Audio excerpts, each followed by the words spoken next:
And all of those who joined early got to see some sausage making. And I hope it's a little bit of an education for you.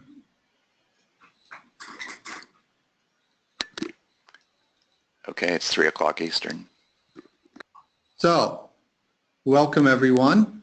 This is Mike Bordenaro. I'm the Communications Director for the Asset Leadership Network, and I'm very happy that we're having a special webinar today, a presentation that includes Marty Rowland and Alan Tonelson, and Marty's working on an ASTM Public Infrastructure Guide. He's a ALN work group leader, and we are first going to start off with a little bit from Kimon Onuma about some of the activities that are coming up. So before we get into the full descriptions of our guests, Kimon, will you say a little bit about upcoming activities? Sure, thanks Mike. So there's several activities. One is happening next week at the AIA Conference on Architecture in Orlando. We have a full day session called Game Changing Innovation with leaders in the industry from around the world. Actually, we even have Richard Waterhouse from the UK. And it's going to be focusing on the innovations that are happening out there and how we can accelerate the adoption in the industry of these technologies and workflows and processes, moving away from documents and static files and using more modern technologies. And we've used a slide like this to kind of explain the transition that's happening, that has already happened around us, and how do we bring this into the building industry. The next one is a webinar that is part of the series that you're seeing today, which is going to be on March 18th, and it's about data buildings as assets.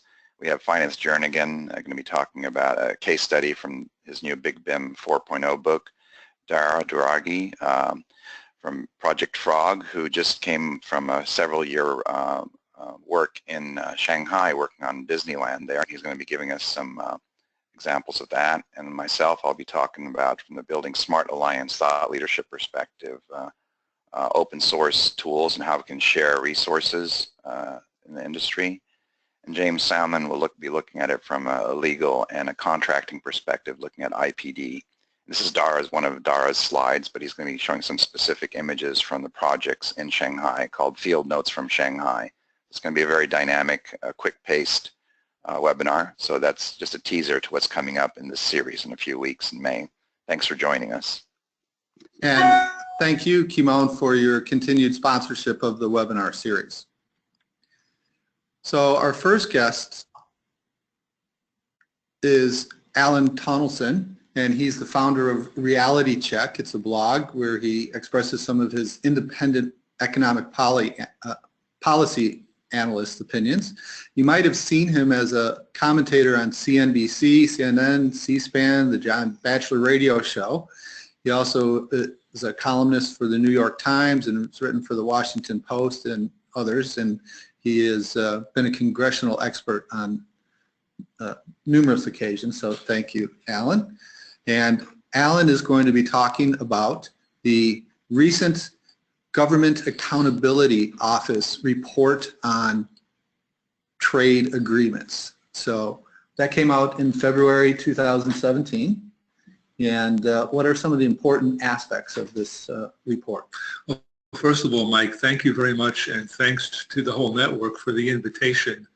And let's back up just a moment and take note of the fact that in recent days, President Trump has announced his intention to revamp the U.S. government rules that govern public sector procurement, and in particular with the aim of strengthening the so-called Buy American regulations. These regulations, of course, have been in effect, by and large, there are several sets since the 1930s. That's when the first ones came in.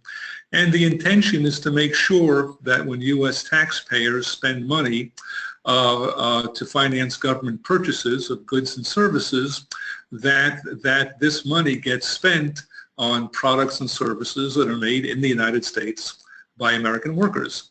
And President Trump's interest in strengthening these rules and closing some of the loopholes, his concern and his intent is really pretty widely shared. The idea being that not only is building more infrastructure good for increasing the efficiency of the American economy and American society broadly speaking, but the construction of new systems and the repair and refurbishment of old systems can give the economy a big economic boost, give employment a big economic boost. And of course, we've had a historically slow economic recovery. So those are goals that pretty much everybody shares, speeding that economic recovery up and making its pace acceptable. But there's been a big problem that efforts like this have faced in years past, and that President Trump and his administration have just found out about by virtue of this new GAO report that we're talking about. And the problem has to do with the fact that since the early 1990s, the United States has signed a worldwide trade agreement that's aimed at prohibiting discrimination, i.e. trade protectionism, when it comes to government purchases of goods and services. That is to say that the roughly 40 national governments around the world that have agreed to sign this have agreed to stop discriminating against foreign products and foreign services that could be sold in their government procurement markets. So just as the U.S. has agreed to drop the application of its Buy American requirements against foreign goods and services, the European Union, for example, has agreed to drop its own Buy European Union provisions. Right. And the idea is that whenever we can get rid of trade barriers, all else being equal, that makes the entire global economy more efficient. And of course, the idea has been sold to American lawmakers and the American people as an opportunity to expand U.S. exports to foreign government markets to an extent that is at least as great as the opportunities that we grant to foreign producers that seek to enter the U.S. government procurement market. So basically, it's an even playing field. That's the idea. And if it's good for the world, then it's good for America. And we went into these trade agreements in good faith, trying to help ourselves and the world. That's exactly right. And what this Government Accountability Office report shows is that the implementation, and in fact even the conception of this government procurement agreement that again was signed by the United States in 1994 and went into effect in 1996, was fatally flawed in ways that mirror the kinds of complaints that President Trump has been making against U.S. trade policy, generally speaking, since he began running for president. So this is not a political program. We're not trying to advance any political agenda, but we have a report from the Government Accountability Office that sheds factual light on the fact that other countries aren't allowing as much U.S. products to be bought for their governments as the U.S. is allowing for other countries to sell in the U.S. Right. Now, maybe we can advance to the first slide. That last slide showed that the report was called for by 2 Democrats in 2015. This is not a political report. Right. In fact, maybe we can advance a couple more. Wait, I'm sorry. far. Wrong button.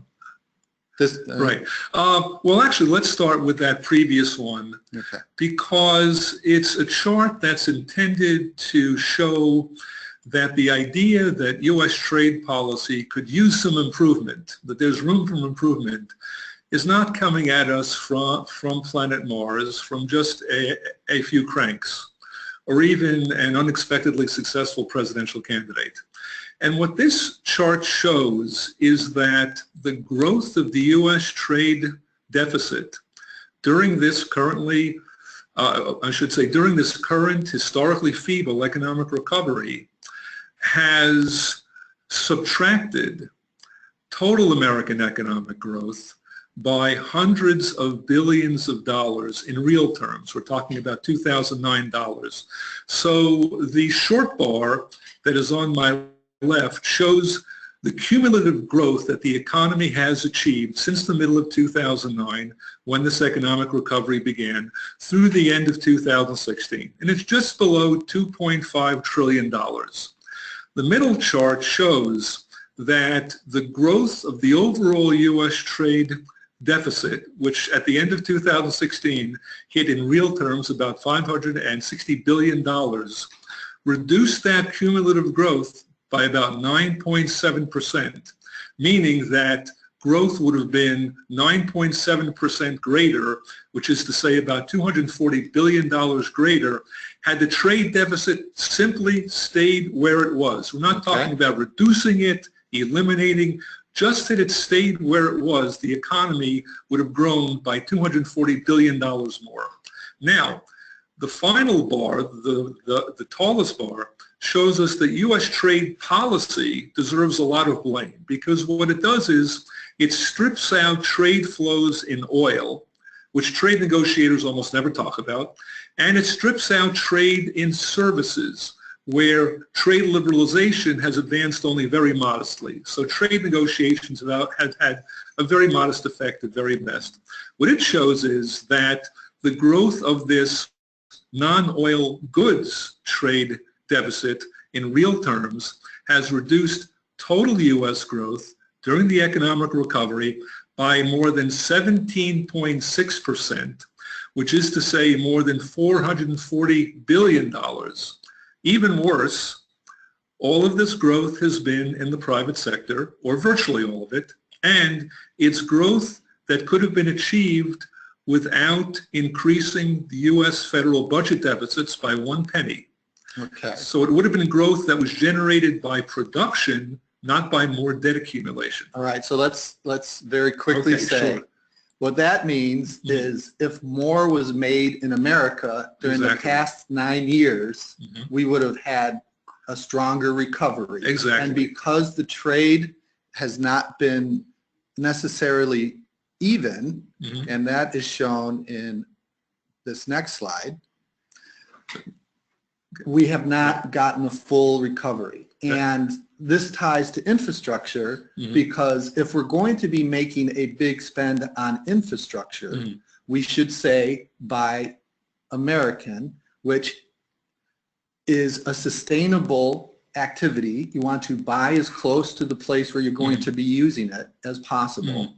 And while this gives credence to the way the president has been saying things, we might not agree with the way he has been saying it, but these statistics indicate that there's real benefit to buying American. Exactly. And what this chart shows is the main substantive finding of this GAO report, which is that the amount of federal procurement that the United States has opened up to foreign competition, because it's been abiding by this trade agreement, has been equal to the amount of government procurement opened up by the next 5 biggest economies that have also signed on. Now, you could say, if we could just advance to the next slide with those 3 pie charts,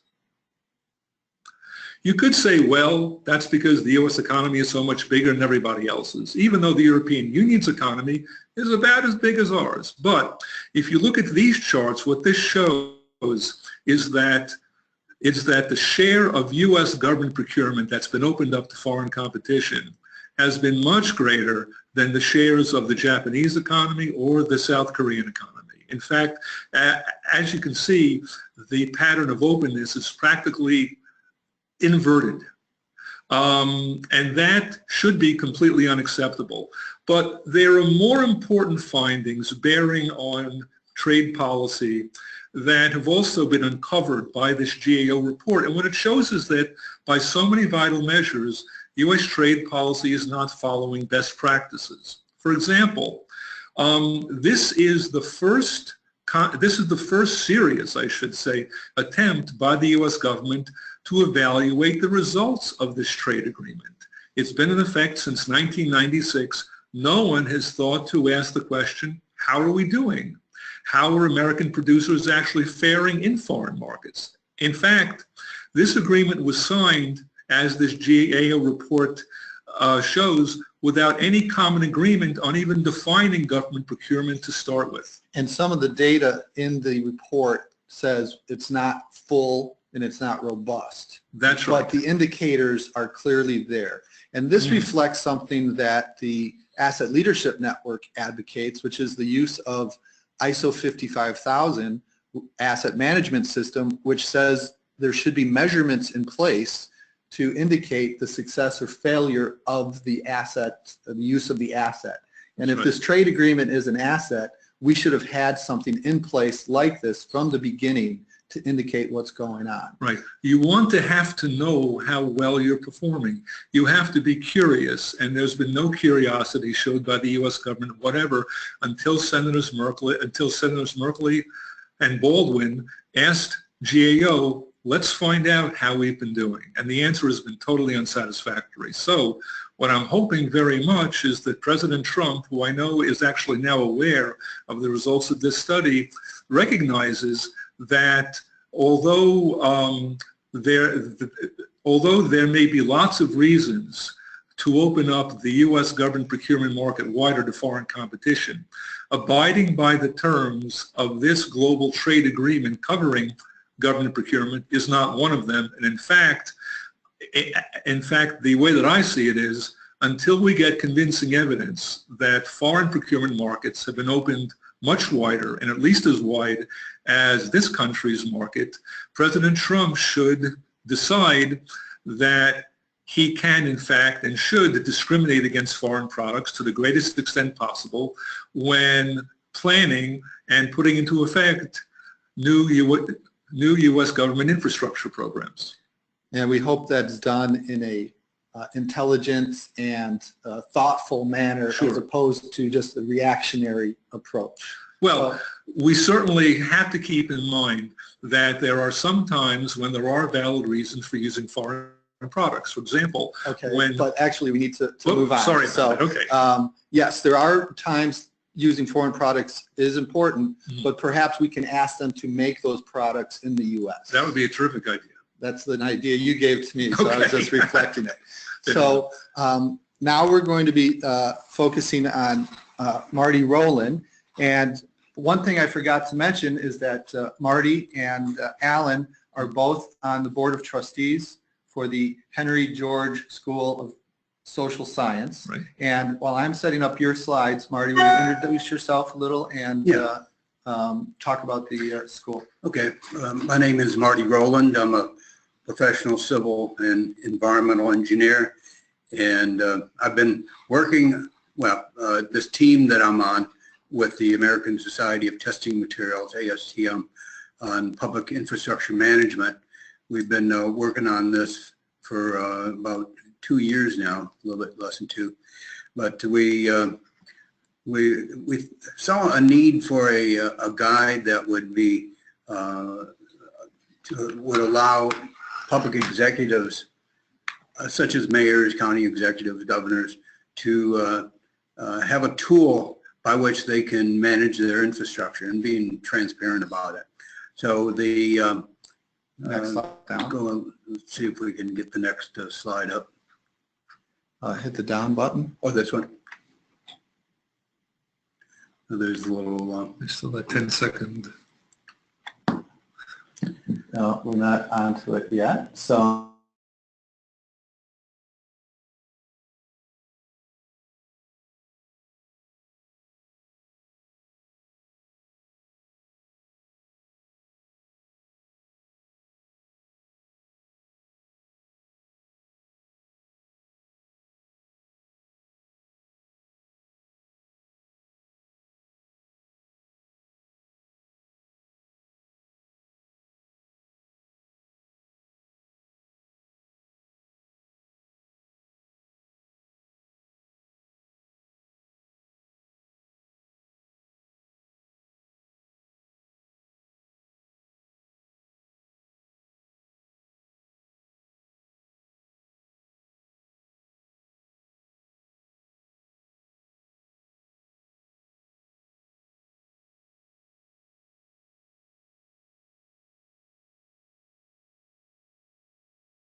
because we don't have money for everything. And then you look at life cycle costs, examples where, for example, you could buy, say, 100 things for $50 that will break in a year, or maybe it'd be better to buy fewer things that would be lasting a lot longer, like 20 years.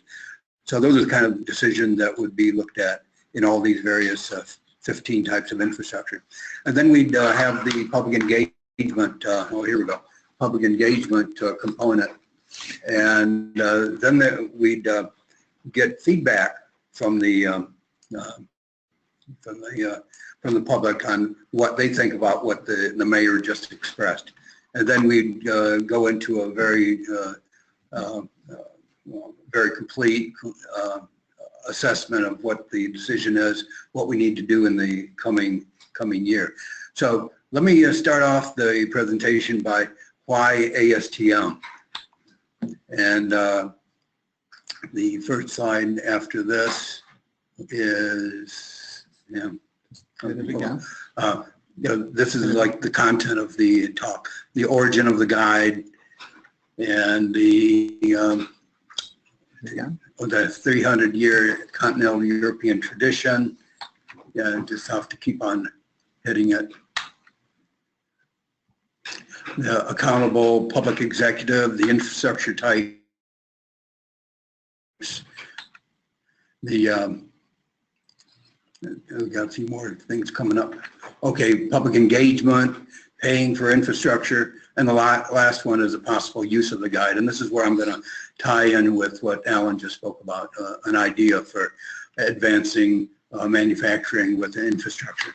So the first slide I wanted to show is one that explains the ASTM process and where it started. In fact, Andrew Carnegie was involved in one of the first, well, the first ASTM standard, and he was concerned about the differing quality of steel for his railroad. So the first ASTM standard was about rail infrastructure. So he said that having this standard allowed for honest competition in the world markets of materials. You want something, you get it, it's verified by an independent organization. So, okay. So the origin of the guide. Back in 1998, the American Society of Civil Engineers reported the first infrastructure report card, and it seemed to be self-serving, something that I observed being a civil engineer, that they're reporting on what we need to spend on infrastructure. And I did teach a course at Tulane University on urban infrastructure. But one of the things that I found interesting is that there's a 300-year continental European tradition in managing infrastructure. And if you look at the words here, the way they described it was their approach to economic and infrastructure purchase and performance. The task of administration of infrastructure was to see that nothing was neglected that might contribute to the well-being of the aggregate, which meant the people in the nation. So it was a holistic approach, and this tool that I'm going to be talking about takes infrastructure in a holistic way. One of the things that came out in this book, which was published in 1910, was that it was very critical of how the United States was doing its infrastructure. In fact, they said democracy as practiced in America has been slovenly, improvident, and reckless, which is kind of an interesting look. But it was in comparison to the tradition that was prominent in continental Europe. So the backbone of this standard requires the public executive to look at where the revenue come from for their city, whether it's property taxes, bonds, tolls, fees, criminal justice tickets, fines, private banks, or maybe a public bank.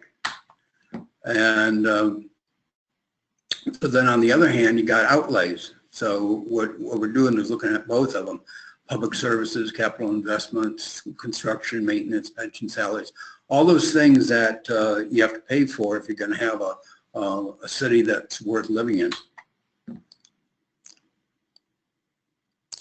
And then what we're looking looking at is looking at both of them, the revenues and the outlays, with the idea that we're not going to violate the golden rule of public administration, which looks like it's cut off on the bottom of this. But essentially, the golden rule is that you don't borrow money for continuing operations and maintenance. Like you don't borrow money to dispose of garbage or to run a public event. It's very specific. You're investing in something that's going to pay back. So on the next slide, probably the most important aspect that I'm going to be describing today is the scoring system. And I'm just going to be talking about one. It's the potable water supply system. So keep in mind that there's 15 types of infrastructure, and I'm going to list them out here in a second. But each type is going to have a grade associated. And as we were developing this, we were saying, well, how do we start assigning grades to things? So we thought, well, the best thing to do is, what would have to happen for a type of infrastructure to get an F? For example, Flint, Michigan, a bonehead decision to switch from a good supply of water to one that wasn't a good supply, that would qualify for an F. So the first year of Flint, if they're doing this ASTM standard, was saying, well, we got an F. Well, we deserve to get an F. So what are we going to do not to get an F the next cycle? It's one of these management systems where you set up continuous improvement goals for yourself. One here was consumption of tainted water, maybe the children consuming lead-contaminated water, inline losses of water, like you got aging pipes and you're losing 1/5 of the water you produce. That doesn't seem to be very sensible. And then some cities, they have private water systems, and there's an opportunity for monopoly rents. So you might want to put controls on what's a normal rate of profit for a company providing water, and that you're the only one giving it to them. And then acceptability of your system within similar sized cities. Now, how to get a C is not that difficult, but what's important is that we don't look at infrastructure as silos where you have public, potable water. So if you're talking about potable water systems, let's put it in terms of, well, what does the impact of sewage and stormwater have to do with potable water? Healthcare, we just talked about health issues. Power, sometimes water supply is tied in with dams and the power, hydroelectric power, and those kind of things. So the idea is that you don't look at infrastructure in silos. And then if you're addressing all those things in your scoring system, you don't really know yet, but at least you've passed that hurdle of we don't look at infrastructure in silos. Then the other thing is going to an A, and this is where it gets to be challenging because you're going to be measuring a lot of things. So if a city is getting C's, well, you know, there's a lot of room for improvement. So this is this goes into annual water testing, the inline losses or less. Do we have a reserve capacity? You know, kind of like in New York, we've got multiple decades of assured water supply. And no threats of contamination. So some cities have groundwater contamination, so they have to deal with that. So that's the scoring system. Here's the 15 types. I'm not going to describe all 15, but in there I've got 2 of them that are particularly interesting because I think everybody can understand potable water. They can understand roads and transit and things. But education is kind of like a different animal in the infrastructure world. Nature is an interesting infrastructure issue. And I could go on and maybe take questions from the audience today about how that would factor in. So public engagement is a key aspect of the guide. The public executive would go about putting his plan together and getting input from the public, like I described in the earlier a few minutes ago. And this is, I guess this is to prove that I'm a technical person because I've got flow diagram, but I don't want anybody to get too hung up on this flow diagram. It's just showing that we do have a logical process that the mayor or the executive review would use. Starting out where we're going to start, we're going to come up with a capital and O&M budget. We're going to look at priorities, like we want to do all these things, but what's the most pressing? For example, if a water supply pipe busts and all of a sudden you have to do that rather than something else because we need buses to go across that street now that are damaged. And then the question comes up with documenting the scorecard results that you'd say is in the first pass. And then you'd say, does the priority change? So you're scoring something, so do you go back and look at new priorities because you've scored things? And then the next one is life cycle costs, and I mentioned a little bit of that about the logic of buying something that's well built rather than something that's cheap that doesn't last very long. And then the idea of a community engagement, and then the next step is identifying new and potential sources of revenue, which gets to the Henry George School of Social Science and the theorem of Henry George, which I'll get into in a second. And then we go into this public infrastructure management process flow. And that's a whole diagram in itself that I'm not going to show today because it's kind of complex. It gets into the idea of not spending like what Detroit and Puerto Rico and Greece did in terms of borrowing money for continuing services, which is a very illogical thing to do. So that's the most technical thing I'm presenting in this talk today. So paying for it, we all know that there's various ways of paying for infrastructure, and I've got things such as tax increment financing, municipal bonds, private banking, public banking, but then there's this historic tradition that I thought I'd cover because I think we're at this point in history where maybe we need to learn from how we used to do things. Very prominently in history, we had a Treasury Secretary by the name of Alexander Hamilton, and interesting about him was that he took Revolutionary War debt and capitalized a bank on that debt, and then used the power of the U.S. government to build roads and harbors and canals and such. So I put down on the bottom of the slide here is where can we find debt today that can be turned into infrastructure bank capital? For example, Japan has a lot of U.S. treasuries. That's debts that we have to Japan. It's an idea, but it can be other kind of debt. It could be a public bank that, like in South Dakota, has a public bank system. But it's just the idea of we don't need to have a private bank that we have to give 10 or 20% interest on. Another lesson from the past is Abraham Lincoln used public credit to finance the victory in the U.S. Civil War, rail and communications and such. Also infrastructure investment. But these are interesting 70-year cycles. So 70 years after Lincoln, we had FDR with his Great Depression investment in infrastructure.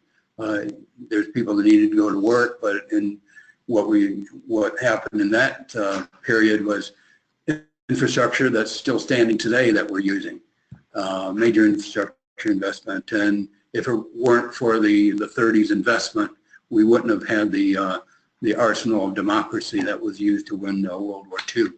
So these are lessons that we've had in the past. Now I'm skipping over Eisenhower and Kennedy, but importantly, they both contributed to this idea of investment in infrastructure. Eisenhower had the U.S. interstates, and John Kennedy said, let's go to the moon. And I think everybody's familiar with the economic benefit of that mission. And Kimon would say that Ronald Reagan opening up the satellites to provide the GPS information provided a huge economic boost. That's a good idea. We need to have that infrastructure. So what is President Trump's legacy going to be? And this is my last slide before we entertain questions. But I think that the infrastructure guide that ASTM is developing could be used in an application for a city that would go to the federal government and understand that you've got trillions of dollars that you want to give out, rather than have people wait in line and Toledo says, well, I need this, and New Orleans says this.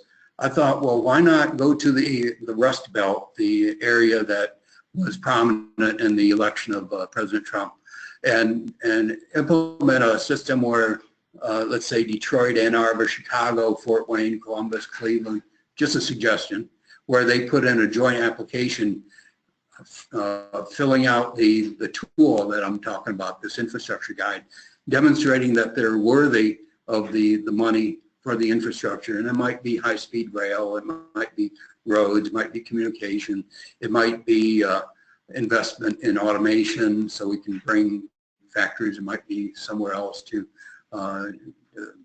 create jobs in the United States. So rather than being an isolated,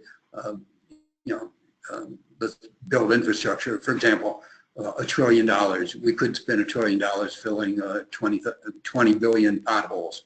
But what will 20 billion potholes add to the economy?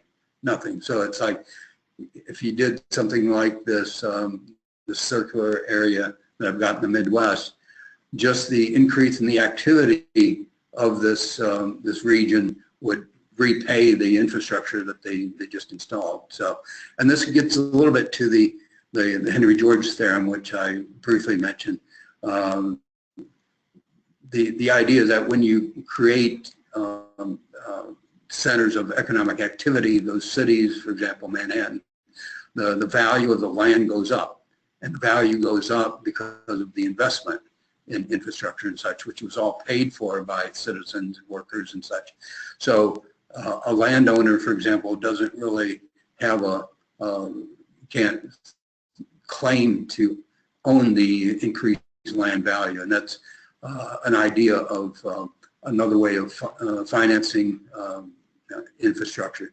For example, if you did this kind of explanation that I just presented, in order to keep that ball rolling, the economic benefit there, you would, for example, these areas that are near these hubs would be worth more. So you can, in advance, anticipate what the land values are going to be and say, well, we're going to have better schools, we're going to have all these other things. So that's tying together this guide, manufacturing, trade, and Henry George theorem.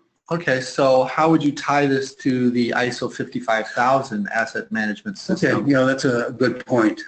The ISO 55000 standard, the way I would see it is that you would take the ASTM guide on public infrastructure management and put it a statement in the guide saying, if you're working on a ISO 55000 plan, put the public infrastructure management into the strategic asset management plan. So it'd be a requirement for each type of infrastructure to abide by the ISO 55000. So it's kind of like putting structure to it. So it's I think that's a key word for the guide. So it provides a structure for non-expert political executives to be able to walk through a collective infrastructure project, because as you said, most infrastructure is part of an ecosystem. It's not individual.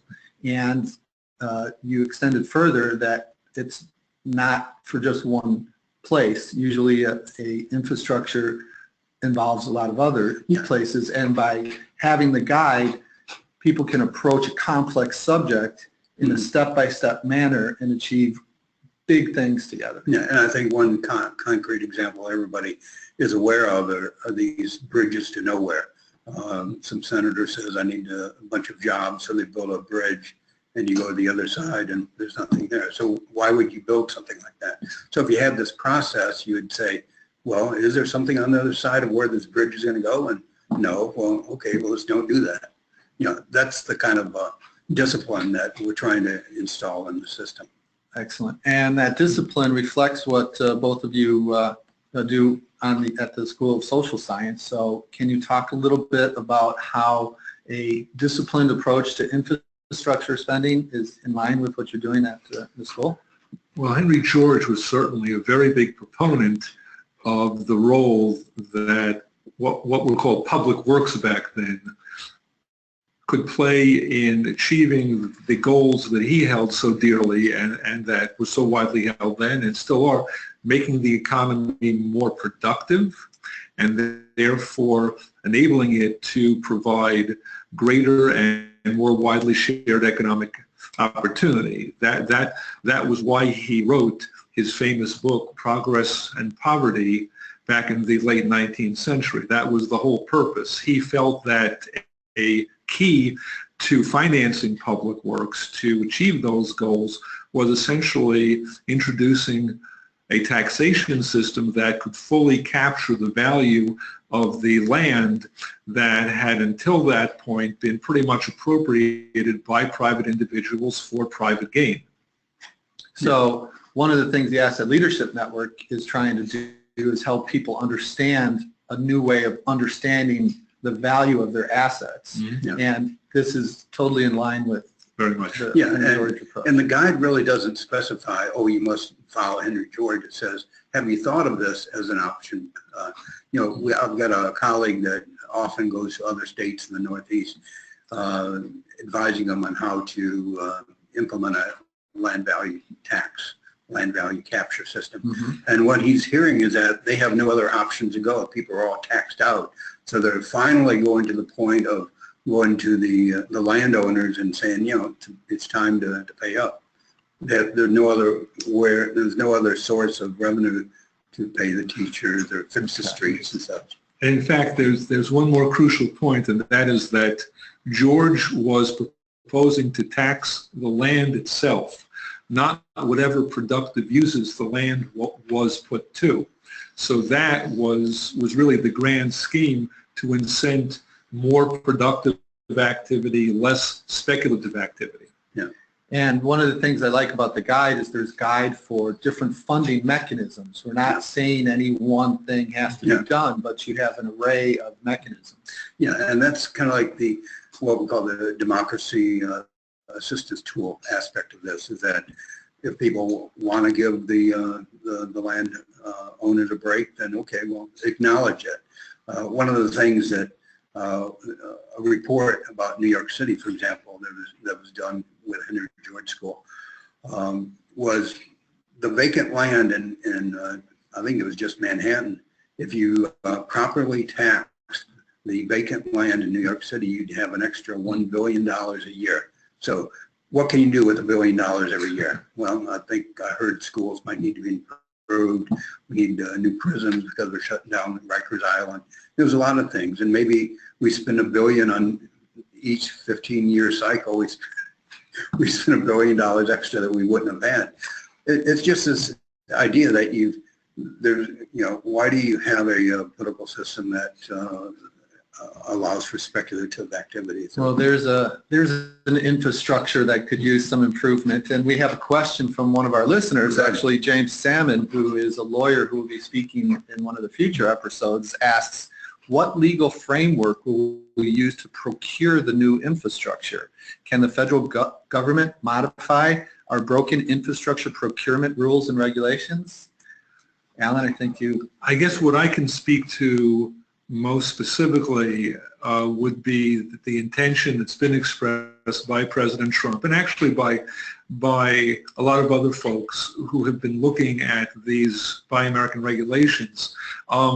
They are shot through with various kinds of loopholes and waivers. Mm-hmm. As we had suggested before, some are entirely justified. For example, certain products are not made here anymore at all, or they're not made in any remotely affordable price. So at a time when the public sector at all levels is quite financially stressed, you can't ignore affordability. At the same time, one proposal that's been put forward has been to require some effort to make sure that when key products that go into infrastructure systems are not made here, that some plan be put into effect to make sure that they are made here. And that would involve, for example, using the law of selling to the American market, an enormous market, to make sure that foreign producers actually set up production sites here to make that product here and to employ American workers. Marty, do you have any ideas about the legal framework for is there any guidance on legal requirements or? Well, I think, the fact that each city is going to put together their own plan, essentially it's the public and the public executive identifying the process that they're going to use. Now, I think it would, for the benefit of the public executive, that he's got the public's input, and they might say, well, yeah, you're right, we don't have enough money and we don't want to tax these other things, and we'll just settle for what we had last year. That's one outcome. The other one, maybe they get educated and they find a new source of revenue and they say, okay, let's improve our schools. So, what I'm saying is through that process, the public executive can't be said that he's favoring his relative or special interest or somebody he's got an investment with. Everything's transparent. So the guide calls for transparency, and I think that's one of the ways to address some of the loopholes. Yeah. So yeah, I think the other thing too is that it provides an opportunity for somebody out of office to say, I don't like the way the city is run. There's no transparency. There's no accountability. So, here's a guide. Maybe when I get to be mayor, I'm going to follow at least something that it could be part of a platform to use a standard, accepted standard approach to infrastructure. So, but James, I think the answer is there's still need for good lawyers to help us with this. Oh, sure, I'm sure, yeah. So there was a question, Alan, that went back to your earlier graphs. Are there comparable graphs for Canada and Europe? But that was graphs of the trade loss or balance. The trade balance. In terms of the U.S. trade balances with Canada and with Europe, overall, the U.S. still runs a very considerable merchandise trade deficit with the European Union. And that hasn't budged that much in recent years, primarily because Europe has been growing so slowly when it has been growing. The trade deficit with Canada in goods has come down quite considerably recently because of that U.S. domestic energy revolution. We're simply importing much less oil from everywhere, and Canada was one of our major suppliers. Having said that, it is important to note that although I haven't seen the latest national figures broken down by country, the U.S. does run a very sizable trade surplus when it comes to services. Now, that trade surplus is dwarfed by the deficit we run in goods and have run in goods for a long, long time. But I have a feeling that the U.S. is running surpluses in services with the European Union and with Canada also. Okay. So there weren't any graphs as part of that GAO report, but it's not about the overall trade balance. No, but it's available, I'm sure. However, Canada was fingered as one country that hasn't opened its government procurement markets very much at all. Okay. So then we have another question about software license management services from the GSA. So is there any indication that we're getting a lot of foreign software for government? I can't speak to that specifically. It seems clear that the American software industry is still in a very strong position globally, not quite as dominant as in the years past, as more foreign competitors have entered various markets. Also, as U.S. software companies have offshored more and more software research, development, et cetera, but since the U.S. has been in that strong position when it comes to software production, I would imagine that most of the software that the U.S. government buys is actually U.S. made, although I don't have any actual data there. Okay. Just a hunch. Thanks for that insight, though. And we also have a question about some things that I'm not sure with. Are you familiar with ITAM? ITAM. And can it be used like ITIL? So we're not familiar with that's something. Yeah, maybe they can respond. My pay grade. Yeah, if whoever asked that question can send what that's those initials mean, we might be able to address that. So I find it very interesting that at a time when Hamilton has revived interest in the economic genius of Alexander Hamilton, that you're here bringing forward the ideas of Henry George. And I wonder if there is a musical in store. Are either of you planning that? Yeah, That's a thought. well, I think somebody has to be terrifically moved, like Emmanuel, the creator of the Hamilton play. But the time is definitely here for a new way of thinking about funding infrastructure. Yeah, Your So- guide references the historic precedences, and it's time for people to look at that. Yeah, I think it's not necessarily going to be a Broadway musical, but I think in terms of rational thought, I think providing opportunities that, like the little kid that says the king has no clothes, it's like, well, hey, our economy is broke, why don't we fix it? So why don't we do it something logical in a directed fashion?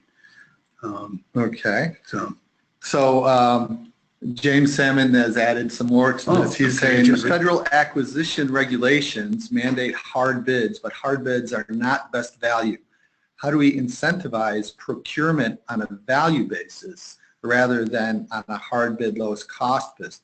Low price is not best value, but we need to procure infrastructure on the basis of I got an idea. low bid. Okay. So I'm thinking that, I remember there was a time when we would, I used to work for Lockheed Martin, and we would require that products be bought from companies that were ISO 9000 certified. So could it be that products had to comply with the ISO 55000, that their processes have to be aligned. We think that that's a reasonable approach, and that's what we're trying to do, is promote the concept of ISO 55000 being the best document for asset management that's ever been created, because it lists best practices from around the world and asks you to see if you are meeting them or if you're even addressing them, and be able to identify the gaps. So it's a way to align yourself with global best practices. Well, for example, if you bought a product from a country that was destroying their rainforest, for example, so you can get a little widget that you throw in the trash. Right. Why should the government be buying that stuff? So if you had a ISO 55000 requirement that you looked at the natural infrastructure process, you'd say, no, that's a bad idea. Right. And in fact, in line with the point that we were talking about earlier, in terms of using American infrastructure contracts to lure foreign production, to plug holes in America's manufacturing infrastructure and the whole national manufacturing complex, this would seem to be one opportunity to define value, to include that concept, to make sure that the American economy has that capacity going forward. Excellent. Well, I think that this presentation just proves the facts that politics make strange bedfellows. And it also shows that when facts are presented, reasonable people should be able to move in a similar direction. And I certainly believe in sustainable manufacturing. I know that manufacturing close to the place where it's being used is valuable. And we did not know that our trade agreements were not working for us. And I think that definitely requires some rethinking from what you've presented. And Marty, thank you for giving us a guide for how to think about this. Well, appreciate the opportunity, because we're developing this and we expect to have it done soon, and the sooner the better. And I think we'll get some good discussion within the political circles. And we look forward to seeing how it plugs into the ISO 55000 standard. It's a big And benefit. Alan, thank you so much for your insights and for participating. But let's not lose sight of the fact that for all of the deep division we see in Washington on so many issues, there's a strong bipartisan consensus that a major infrastructure program is absolutely essential. And let's do it right. Yeah, Exactly. All right. Well, thank you all for joining us for this special presentation in our webinar series, and please join us again next week on Thursday at 3 p.m. Eastern. Thank you, everyone.